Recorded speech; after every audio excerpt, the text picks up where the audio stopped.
Okay, go ahead. When we say that all is a divine manifestation, even that which we call undivine, we mean that in its essentiality, all is divine, even if the form baffles or repels us. Or to put it in a formula to which it is easier for our psychological sense of things to give its assent, in all things there is a presence, a primal reality, the self, the divine Brahman, which is forever pure, perfect, blissful, infinite. Its infinity is not affected by the limitations of relative things.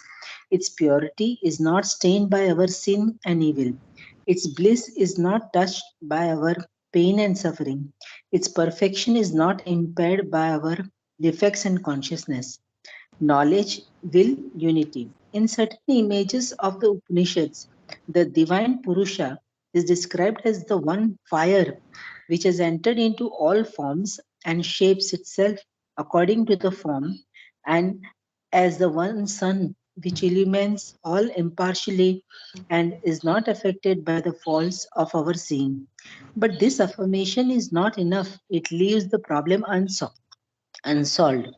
Why that which is in itself ever pure, perfect, blissful, infinite, should not only tolerate but seem to maintain and encourage in its manifestation imperfection and limitation, impurity and suffering, and falsehood and evil. It states the duality that constitutes the problem but does not solve it. This is the essence of Sri Aurobindo's solution to the problem of permanent evil and falsehood in the world. So we'll have a look at that, what he's saying. It's a very interesting paragraph. So he's beginning with, okay, when we say that all is a divine manifestation, even that which we call undivine, we mean that in its essentiality, all is divine, even if the form baffles or repels us. So we'll have a look at this. The essentiality. We'll take two examples to understand what he's saying. Okay? Take the fruit and the seed. Okay? Take any fruit. The outside has got a thick coating. Take a mango, for instance. Okay, it's got a thick outside coating.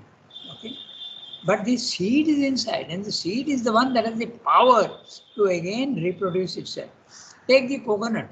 Okay, coconut is a very interesting example also, because first of all you have an outer skin, then you have husk inside, and then you have a hard shell, and then the seed is there inside. So this is one example of the essentiality. The fire which is spoken of, or the divine presence, is there in everything, but it is hidden behind many layers. In the human being, the first layer is the thick body, the second layer is the slightly thinner vital, and the third level is the mind, which is even thinner, and hidden behind all this is the seed, and that seed is a psychic being. So in everything, essentiality is there, covered up by many, many coverings. Okay, take for instance the pineapple. Okay, it is such a rough texture, it has got thorns all over. So you see only the thorns and say, oh my god, it's a horrible fruit. But then you get rid of that covering, and what a wonderful taste it has got. So to taste the essentiality of divinity in everything, we have to get rid of the coverings. And the coverings are body, mind, life for a human being. So we have to go beyond that. That's essentially what he's saying in this sentence. We mean by its essentiality, the real part of it, which does not change. The body, mind, life are coverings which can be changed. Okay. Its essentiality is divine, even if the form baffles or repels us. Okay. Repellence, sometimes you see a very ugly face, but there is a divine inside him. Okay? Or it can puzzle you. How can a sinner have a divine form inside him? But that's exactly what you're listening.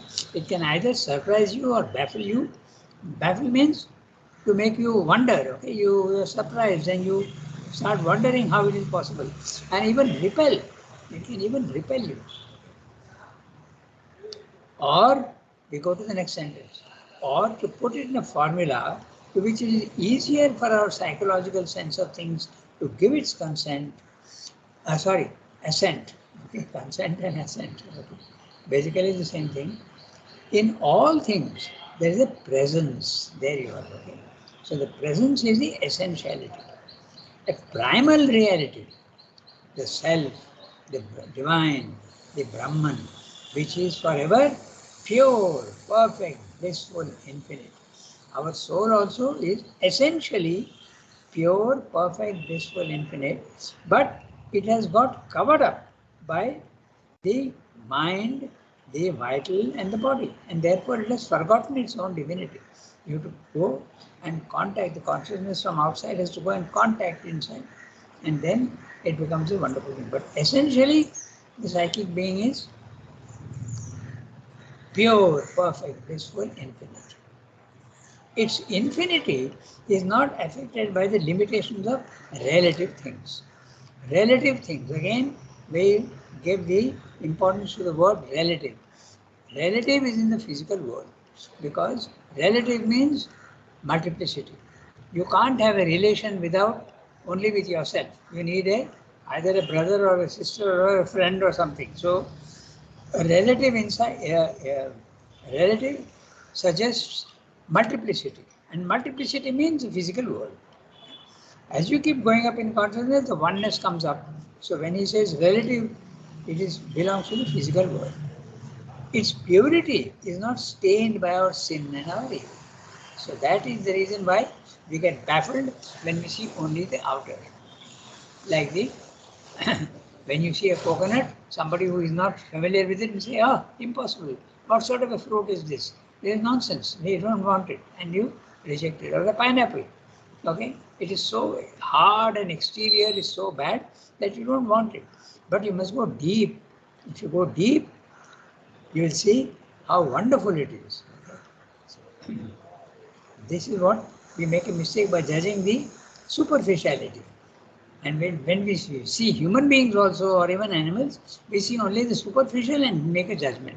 But you have to go deeper into it. And once you go deeper into it, you realize how wonderful it is. So he's saying its infinity is not affected by the limitations of relative things. Its purity is not stayed by our sin and evil. Its bliss is not touched by our pain and suffering. It has got all these things perfect. Its perfection is not impaired by our defects of consciousness, defects of knowledge, defects of will and unity. Because when the psyche comes forward, you start getting the right consciousness and the right knowledge and the right will and unity. But it doesn't come immediately, it comes in slow steps. In certain images of the Upanishads, the divine Purusha is described as the one fire which has entered into all forms, and shapes and shapes itself according to the form, as the sun, which illumines all impartially and is not affected by the faults of our seeing. This is, I think, in the Katha Upanishad, this image is there. The sun is shining, but we may not see it correctly because our instrumentation is defective. That's what he's saying. The all illumines all impartially and is not affected by the faults of our seeing. So the sun is going everywhere equally. Okay? So that's exactly what happens. The divine presence is compared to the sun, and it enters into everything. The outer form is not important at all. That's what he said. But this affirmation is not enough. Now we come to Srimada's philosophy. But this affirmation is not enough. It leaves the problem unsolved. Why that which is in itself ever pure, perfect, blissful, infinite should not only tolerate but seems to maintain and encourage in its manifestation imperfection and limitation, impurity and suffering and falsehood and evil. It states the duality that constitutes the problem but does not solve it. Now, what's he saying in this? The Buddhist is saying that the physical world is imperfect. They are looking at the coconut and the pineapple and saying, impossible. I can't have anything to do with this, I reject it. Okay? The Srimad is saying No, it's not like that. Okay? The world is not permanently imperfect. So they reject it because they see only the imperfection and come to the conclusion that it is permanent, and they reject it. The Srindra is saying, and what is the problem Srindra is talking about? Why should the utter extreme reality of the divine reality hide itself in the imperfection? So he's saying that also should change, and it will change ultimately through evolution. That's why Surendra has given the idea of evolution, which was there earlier also. The Dashavatar and the modern idea of evolution is only the biological evolution. And that also is very, very incomplete conception. But it gives you the sense of gradation. That is there. But the spiritual plane of consciousness evolution is something different altogether. It's the divine which hides itself in its opposite and slowly emerges through various stages. And it keeps on growing, and it gets rid of the coverings. That is the evolution. So Surendra is saying, that is what I want. I want to get to the perfection of the physical world also.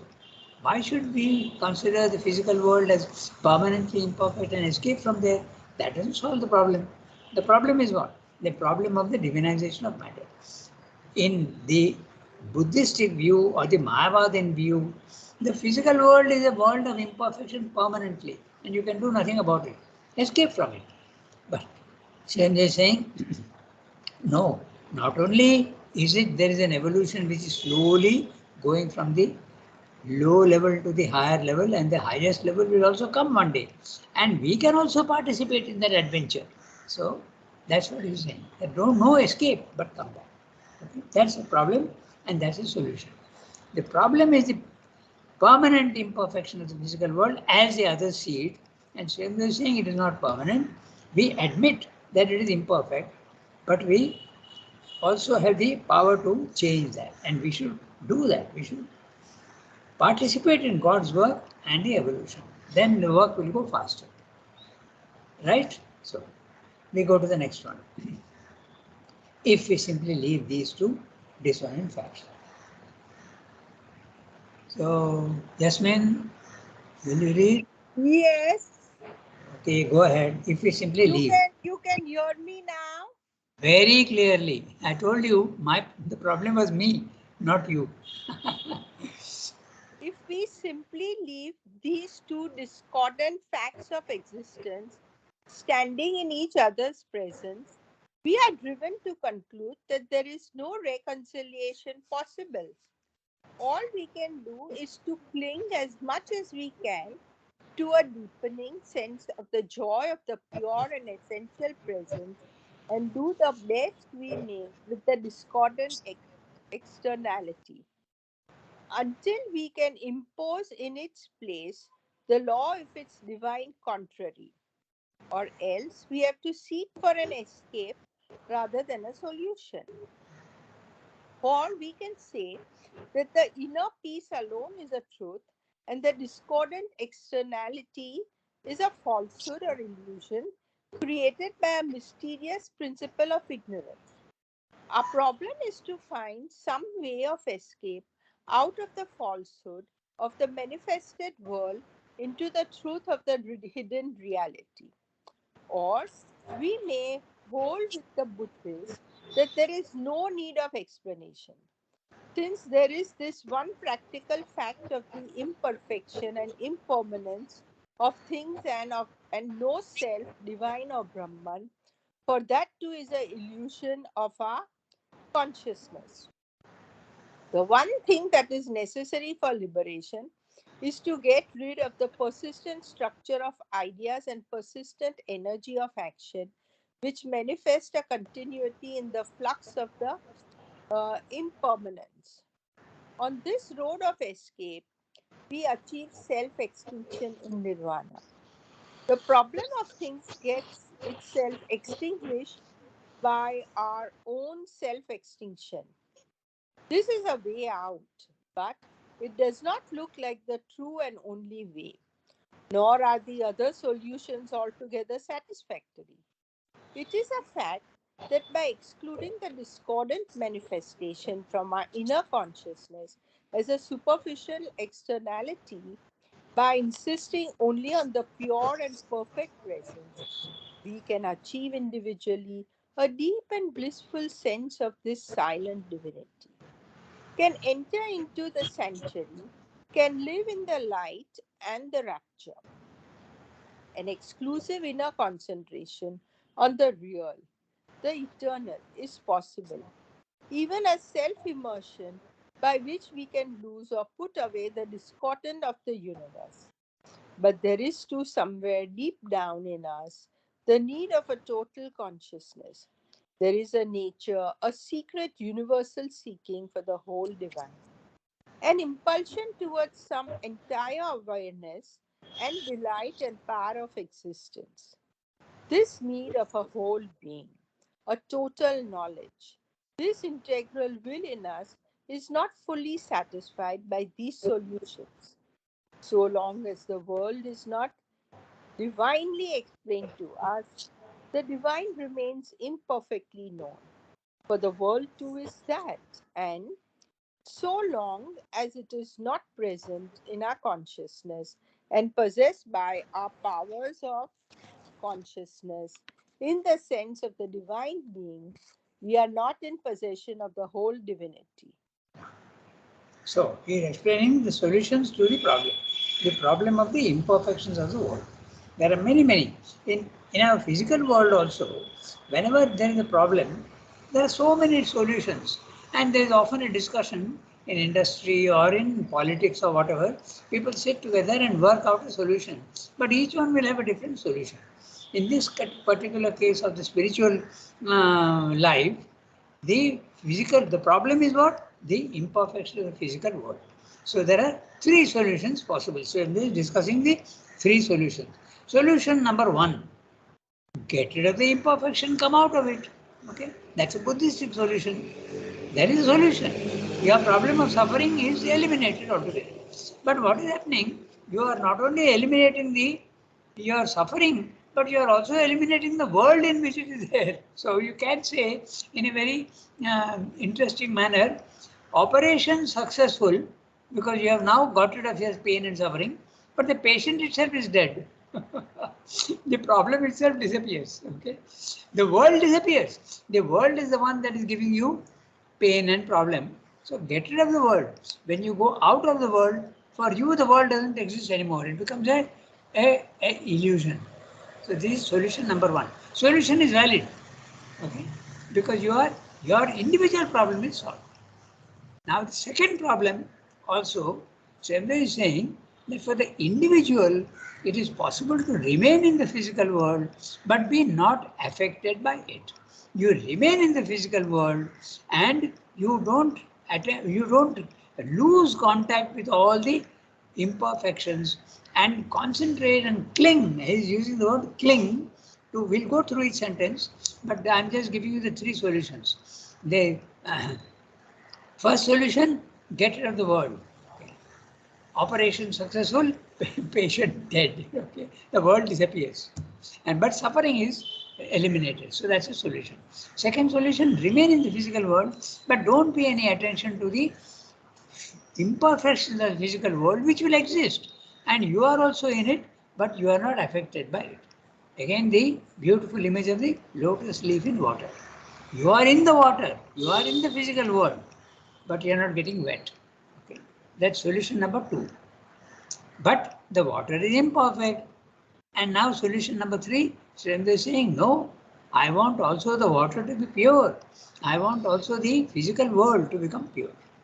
These are three solutions he is suggesting. Okay, so now we go to the each sentence.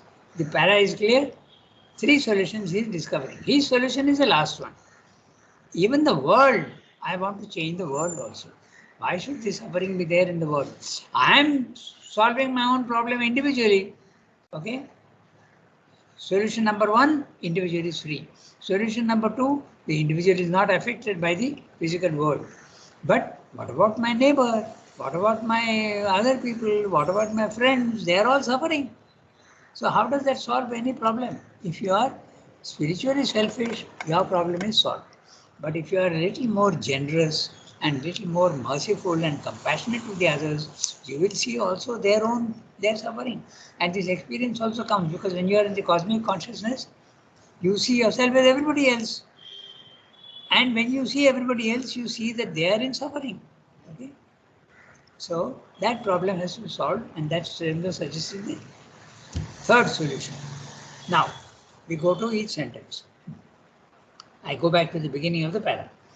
If we simply leave these two dissonant facts of existence, dissonant, the word song, the sound.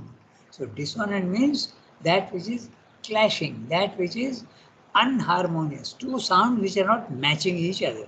Okay, in music we have assonance. We don't have it in India, but in the Western classical music, one person is singing the same note at a lower pitch and the other is singing at a higher pitch, and it harmonizes very well.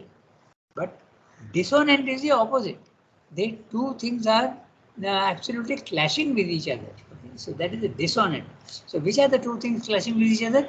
Spirit and matter, Brahman and the physical world, the silence and the activity, the one and the many. They are all dissonant. They are not harmonious with each other at all. When you are stationed in the lowest level, then it is dissonant.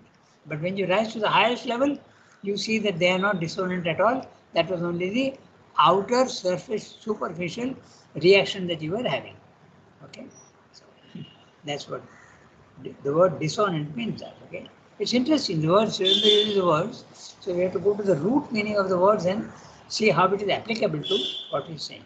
So, dissonant facts of existence standing in each other's presence. The physical world and the divine are both here. We don't see the divine, we see only the outer form, and we come to wrong conclusions. We are driven to conclude that there is no reconciliation possible. Buddhistic solution and the Mayavadan solution. Impossible to have the divine here in the physical world. Too much of imperfection, too much of darkness. All we can do is to cling as much as we can to a deepening sense of the joy of the pure and essential presence, and do the best we may with the discordant externality. The discordance and the dissonance is external only, until we can impose in its place the law of its divine contrary. We can do nothing about it. That's the way things are built. That's what Swami said. Or else, second solution, or else we have to seek for an escape rather than a solution. For we can say that the inner presence alone is a truth and the discordant externality is a falsehood or illusion created by a mysterious principle of ignorance. That is, our instrumentation is wrong and we are seeing the thing in a wrong way. So that's our problem. Our problem is to find some way of escape out of the falsehood of the manifested world into the truth of its hidden reality. So solution number one, we may hold with the, okay, actually the first one is saying that we have to accept, okay, we have to accept what it is, and that's the existentialist theory. No? All we can do is to cling as much as we can to a deepening sense of the joy of the pure and essential presence. We can do nothing to change the conditions, so we accept very calmly and quietly and do the best we can. That's the non-spiritual solution. It's a solution, relative solution. Then he is coming to the Buddhistic solution. Get rid of the physical world. Or else we may have to seek for an escape. The escape is the Mayavadan solution as well as the Buddhistic solution. Sorry, I made a mistake. The first one is the existentialist theory. The physical world is unreal, I know, but what can I do? I can do nothing about it. Accept the facts. That's how the world is built. That's it. That's what they say. It doesn't strike them that there is a possible solution to it. You have to simply accept it without going in deeper. For we can say the inner presence that we have seen. Or we may hold with the Buddhists that there is no need for an explanation. Since there is this one practical fact of the imperfection and impermanence of things, and no self divine or Brahman, for that too is an illusion of our consciousness. There is not even soul is not even there. And this is a big problem in Buddhism, because then who is escaping? He has discussed this in the, so if the Buddhist says that the world is illusion and your soul also is illusion, how can they say that? Because they are mistaking the soul for the ego. The ego disappears, but the consciousness of the soul does not disappear. Okay, so this is a big problem. Sridhar puts it in a very dramatic manner in Life Divine much earlier. He says that the Buddhistic solution is, when you look at it very carefully, it amounts to this, that a non-existent soul is escaping from a non-existent world and entering into a non-existence. That's a Buddhistic solution, because they are mistaking the ego for the soul. The ego disappears, true, and the soul becomes vast and impersonal and featureless. It is so featureless that they say that this is non-existence. That's the way they look at it. Not Buddha, but Buddhism. The ones who wrote down the things later on, that's what they say. So this is solution number 2. On this road, now I'll go back to the beginning of the sentence. Or we may hold with the Buddhists that there is no need of explanation, since there is this one practical fact of the imperfection and impermanence of things, and no self, divine or Brahman, nothing is there. For that too is an illusion of our consciousness. The one thing that is necessary for liberation is to get rid of the persistent structure of ideas and persistent energy of action, which maintain a continuity in the flux of the impermanence. This is the Buddhistic solution. There, the words flux, impermanence, and the maintain a continuity in the flux of impermanence, persistent structure of ideas. There is a karma. They agree to the law of karma. There is karma which is determining, and you have to escape from that law. That's what is being said. Okay. The flux of the impermanence, not the word flux, movement. Whatever is impermanent in the physical world is in movement. It is born and it dies. Okay. But there is a place where there is no flux and there is permanence, and that's the self. But the self is so subtle and so immutable and so featureless that you consider that to be also a nihil, okay, a total non-existence. It's a question of words. They are using the wrong word, but that's what this is. So now he says, on this road of escape, we achieve self-extinction in nirvana. The problem of suffering is solved. The problem of things gets itself extinguished by our own self-extinction. So the problem of things gets itself extinguished by our own self-extinction. The body, the vital and the mind will extinguish itself at the end of their life tenure. Okay.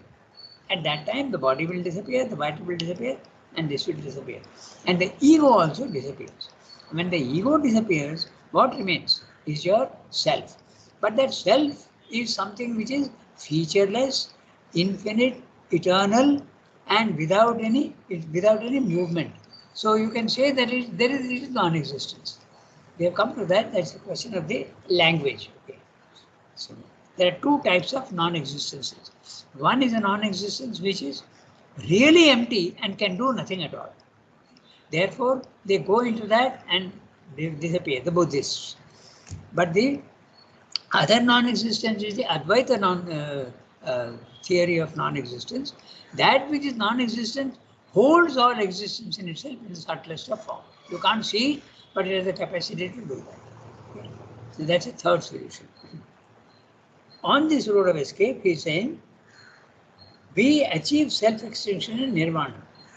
The problem of things gets itself extinguished by our own self-extinction. So this problem is discussed a little into detail in the second and third chapter itself. He says that who is escaping in the Buddhist theory? If you say soul, the soul also disappears in the beginning. So ultimately, what is happening is you are escaping. A soul which doesn't exist is escaping from a world that doesn't exist and escaping into something that is non-existence. So if you tell this to the Buddhist, he will say, all your logic belongs to the mind, and the mind is also a part of the illusion. So all your arguments only belong to the level number 1. You please experience it and you will see that what we are saying is true. That's what the Buddhist will reply. Okay, he said this is the life divine elsewhere. So this is one solution. The other solution is, I told you, he will read that now. So this is a way out. Which one? The Buddhistic solution. It's a way out, but it does not look like the true and only way, nor are the other solutions altogether satisfactory. Okay. Everything that is suggested, partly the problem of suffering is solved partly, but it is not very satisfactory because there is still something imperfect that you are not getting rid of. If you have a concept of the Advaita philosophy that everything is divine, how can it tolerate the imperfect? How can it tolerate the undivine? That's the whole problem. So you have to change that also. That's what Srila will be busy with. Okay?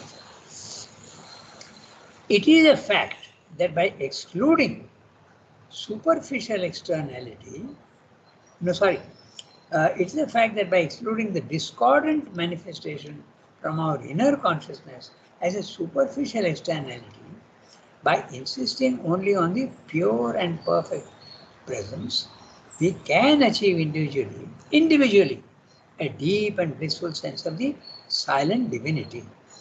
Either you station yourself in the self and you see a physical world, physical body, physical mind in the physical world, but you are not attached to it. You are not at all in identity with it. Therefore, the body-mind life will be suffering, but you will not be suffering. So this is solution number 2. You can remain like that, or you can go into your psychic being, and there you will have a pure, and you neglect the other parts. That's what Srila is saying. Okay? So this is like you can enter into the inner sanctuary. Sanctuary is a place where you can hide yourself safely. You can live in the light and the rapture. So that's the Gita solution. Be like a lotus leaf in water. So, it insisted only on the natural side, live in the light and rapture. An exclusive inner concentration on the real, the eternal, is possible. Exclusive. Even a self-immersion by which we can lose or put away the dissonances of the universe. Okay? For me, they don't exist. But there is too something, somewhere deep down in us, the need of a total consciousness. Why should there be at all imperfection in the physical world when I am accepting that the divine is the creator of everything? There is in nature a secret universal seeking for the whole divine, not partial divine, whole divine. An impulsion towards some entire awareness and delight and power of existence. Somewhere this Satchidananda must be visible even in the physical world. Delight and so note, entire awareness, consciousness, Chit. Delight, Ananda. Power, Shakti. He keeps going back to the concept of Satchidananda. This need of a whole being, a total knowledge, an integral will in us, is not fully satisfied by these solutions. Again, look at the words carefully. You're saying this need of a whole being, substance, Sat, total knowledge, Chit, integral will, Shakti, in us, is not fully satisfied by these solutions. The two solutions that we have suggested earlier. So long as the world is not divinely explained to us, the divine remains imperfectly known. For the world too is that. We have begun with that theory that everything is the Advaita. And so long as it is not present to our consciousness and possessed by our powers of consciousness in the sense of the divine being, we are not in possession of the whole divinity. So we have to be completely in the divine consciousness. That's what. So 8:28. So we have got 7-8 minutes. I think we can read the next one. It is possible to escape from the problem otherwise. How big is the para? Not very big. We can read it. Not a big. So who will read the next one? Anyone quickly decide? Archanadi, perhaps, if you are there with the text.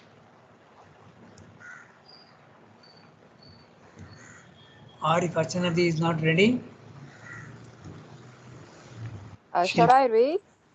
Yes, you can do that. Yes, Sumti. It is possible to escape from the problem otherwise, for admitting always the essential presence, we can endeavor to justify the divinity of the manifestation by correcting the human view of perfection or putting it aside as a too limited mental standard. We may say that not only is the spirit in things absolutely perfect and divine, but each thing also is relatively perfect and divine in itself, in its expression of what it has to express of the possibilities of existence, in its assumption of its proper place in the complete manifestation. Each thing is divine in itself because it is a fact and idea of the divine being, knowledge and will fulfilling itself infallibly in accordance with the law of that particular manifestation. Each being is possessed of the knowledge, the force, the measure, and kind of delight of existence precisely proper to its own nature. Each works in the gradations of experience decreed by a secret inherent will, a native law, an intrinsic power of the self, and an occult significance. It is thus perfect in the relation of its phenomena to the law of its being, for all are in harmony with that, spring out of it, adapt themselves to the purpose according to the infallibility of the divine will and knowledge at work within the creature. It is perfect and divine also in relation to the whole and its proper place in the whole. To that totality it is necessary, and in it it fulfills a part by which the perfection actual and progressive of the universal harmony, the adaptation of all in it to its whole purpose and its whole sense is helped and completed. If to us things appear undivine, if we hasten to condemn this or that phenomenon as inconsistent with the nature of a divine being, it is because we are ignorant of the sense and purpose of the divine in the world in its entirety. Because we see only parts and fragments, we judge of each by itself as if it were the whole, judge also the external phenomena without knowing their secret sense. But by doing so, we vitiate our valuation of things, put on it the stamp of an initial and fundamental error. Perfection cannot reside in the thing in its separateness, for that separateness is an illusion. Perfection is the perfection of the total divine harmony. So we have only 4 minutes. So today what I'll do is we will read the gist of what he's saying here, okay? And then next time we'll go into detail. Going into detail is a very interesting exercise because we come to know the way Srinath uses words and we get to the real meaning behind the word. The word is only the outer expression. We have to go to the what it represents. So I'm reading out what he said here in this one, okay? So, there is another possible solution to the problem. He has discussed already 3 problems and their solution. He has discussed 3 solutions. Solution number 1, get rid of the physical world and disappear. Your problem is solved. Second, solution number 2, remain in the physical world but ignore and don't be touched by the imperfections of the physical world. Okay? The third solution what Srinath is saying is, no, we have to change that. Now he's saying there's another possible solution. He is discussing that. What is that solution?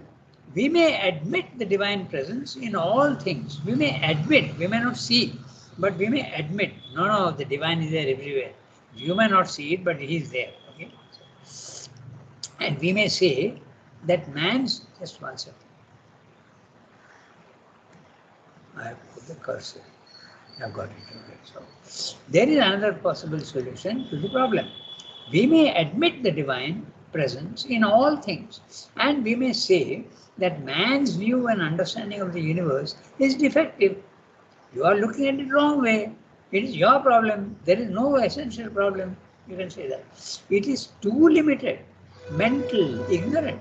We try to set up our ignorance as the perfect standard of judgment. It can be said that not only is the secret indwelling divine perfect in itself, but even each thing is perfect in its place and significance in the totality, and it fulfills its function to perfection. Man does not see the whole and thus misses the real significance of each thing. The nature of each thing is exactly what its function in the universe demands. Our condemnation of imperfect things is itself ignorant, partial, blind to the totality.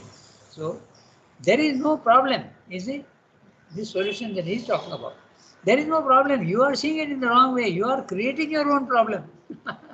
It reminds me of what Pranabda said, once. Pranabda, Dada he was called. So he said, after all these years, I have understood what the integral yoga is all about. So they said, what is it? He said, create your own problems and struggle with them.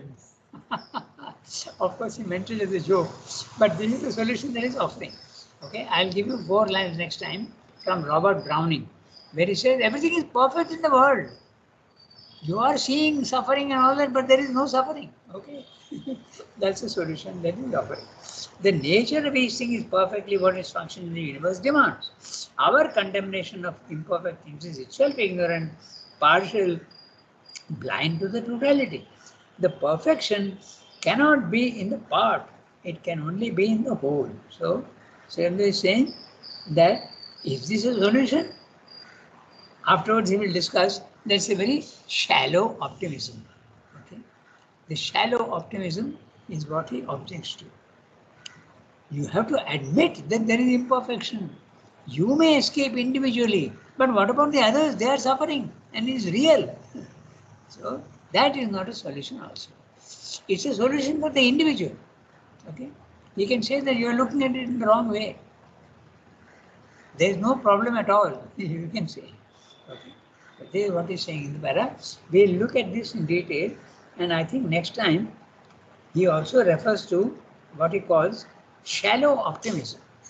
No. Everything is perfectly all right in the physical world. You are not seeing.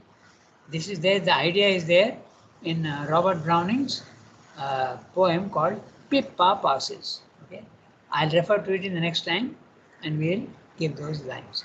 All right, something like that it goes. Okay, the bird is singing on the tree, the